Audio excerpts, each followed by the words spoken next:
Namaskar, this is my 29th lecture. I'll go a little bit deeper before going into Jihad, especially in Africa, and then its similarity and dissimilarity with the Indian subcontinent. But since we are talking about declining population, I want to talk about this a little bit, how feminist theory is involved in this whole declining population, Jihad, and so forth. I would like to remind you to go back and watch my videos on Marxist feminism. First, I'm going to talk a little bit about Shulamit Firestone and then Gail Rubin. Now, look at this. According to Marx, I've talked about this before, he was very interested in the movement of history. And he conceived of society as a two-tiered building, the base and the superstructure, the first floor and the second floor. They are not equally important because the first floor causes the second floor. It upholds the second floor. If you do away with the first floor, then the second floor is going to fall apart. Now, this is how Marx conceived of history. And this is very important for us to understand the declining population, the feminist theory application, and especially we are talking about a thing called love jihad. Is it true? We have to think about it, but let's first go through this. So according to Marx, every society is a two-tiered model, a base and a superstructure. What is in the base? MP and RP. What are MP and RP? I talked about this before. Modes of production, relations of production. What are modes of production? They are the way we produce our daily lives, our food, shelter, clothing, etc. And what are relations of production? They are how we relate to each other outside of our control, determined by the fundamental mode of production. In a tribal society, I'm a hunter, you're a gatherer. That's the modes of production. So that forms the base. And what is on the superstructure? State, civil society, religion, everything. Marx goes further and says that the superstructure or the second floor is a reflection of the fundamental mode of production. In other words, the tribal culture, the tribal religion, say animistic religion, worship of nature, this tribal state, all these are reflections of the fundamental modes of production and relations of production. Same in agricultural system where we started controlling animal labor, plowing the land, knowing about irrigation. That is a new mode of production. And then our relations of production, I'm the landowner, you are the peasant. And accordingly, the superstructure has the state and so forth. Feudal mode of production, I now control serf labor. And our relations, that of a feudal lord and the serf. And the state is again monarchical state as in France. And then of course the capitalist mode of production. Now for Marx, in each stage, those who control the modes of production control the superstructure. In tribal lords here, agricultural lords here, feudal lords here, capitalist lords here. See, from here to here, the change is very interesting. In France, the serfs, some of them got freed and they ran away. They went to, say, Germany, or what is now Germany. At that time, it was different. They formed burghers, which are enclosed spaces, and they traded, from which we get the word bourgeois. They traded and they amassed a lot of money. So when they came back to France, they were unable to buy land. Why? Because it was still a feudal system. Land was inherited or owned by the monarch. You can't buy a land. So buying and selling of land is a capitalist thing. So they revolted, they brought in capitalism. Of course, they had the peasants and the workers with them because they were not a large enough a class to do that revolution, but then we have a capitalist mode of production. So according to Marx, history evolves through the contradiction between the base and superstructure. Shulamit Firestone says that this method is good. This is the dialectical method, but the content is not. The base is not a fight for the control of the modes of production. Now the tribal control, then the agricultural class will control, and then the feudal class will control. It's a fight for the control of the modes of reproduction, labor power. Those who have skilled labor power, they own the societal power. And this is directly related to our declining population. So what do we do? How do we apply Shulamit Firestone here?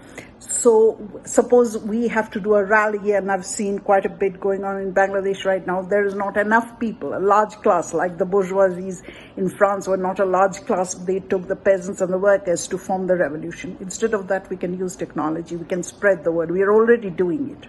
I'm not saying that the robot will do the revolution. It's still the human brain. But of course, we can use technology. And that's one thing she says. We can use technology to bring in artificial birth and so forth. So that's one thing. And the second thing is, love jihad is a big thing. Is it true or false? I'm not going to even discuss this because that needs a lot of research. Because what is the concept of love jihad? That someone's deceiving into love trap because of conversion and so forth. Again, the population is eroding. But let's think of something else. I'll mention first Freud, then Marcel Mauss, and then Levi-Strauss. According to Freud, this is all his reinterpretation of mythology. It's not true or anything like it really happened. According to Freud, the first human universal rule or taboo, rules are taboos, right? Prohibited, permitted, etc., is incest taboo. In the remote past, everyone had sex with their own mothers and sisters. Now, at some point, the brothers rose up in revolt. These are again all metaphorical, and killed the father, and then drank father's blood and ate his body. And so they made a vow amongst themselves using father's blood that we won't enjoy any woman, we'll transact them to other tribe and bring the woman from the other tribe to this tribe. So incest taboo is established according to Freud culturally, universally. Marcel Mauss, who was an anthropologist in France, he said that how come in the absence of a state, these tribes don't always fight? Like we have many different diverse religions, ethnicities, races, but we all live together, the state controls us. But in the absence, how did they do? He said there's continuous gift giving. In the absence of gift, there's war. And we have seen that in all our epics and so forth. The king comes with a lot of gift. Now, Levi-Strauss takes this and he says, yes, there's continuous gift giving. Tribe A, for example, I'm a tribe, you're a tribe. I give you 10 bags of rice, you give me 5 bags of wheat or potato or whatever, however they exchange it. It's a different system. But he says, what when these finish off? These things will finish off, they'll be consumed. What is the permanent bondage? And we talked about this with Gail Rubin. The permanent bondage is what? Commodity, that's woman. When you transact woman, you transact blood. You establish kinship structure. And I talked about this before.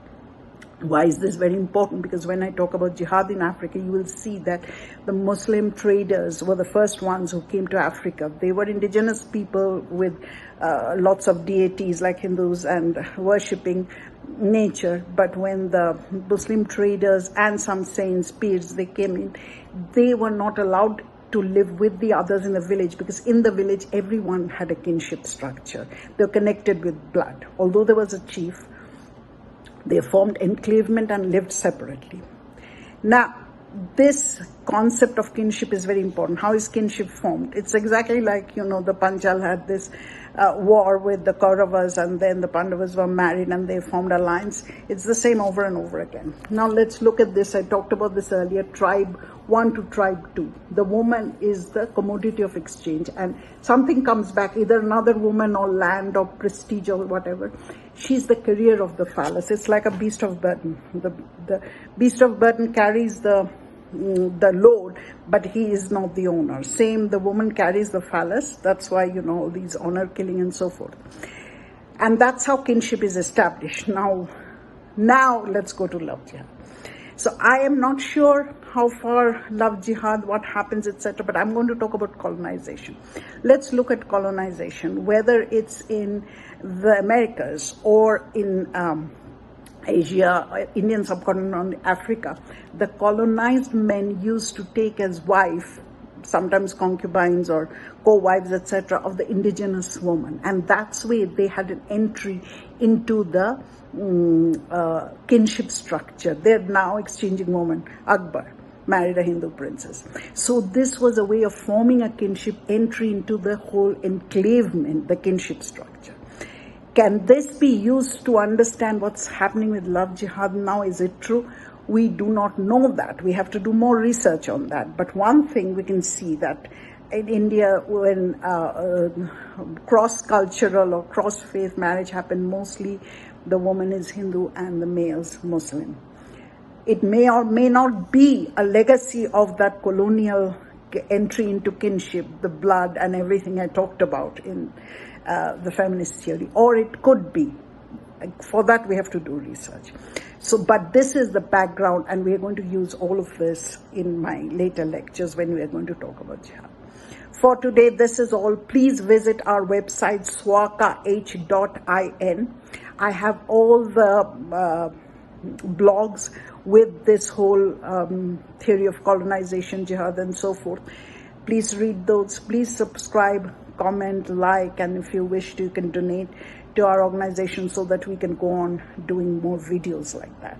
And these are very important for us to understand everything that's going on. For today, that is all. Namaskar.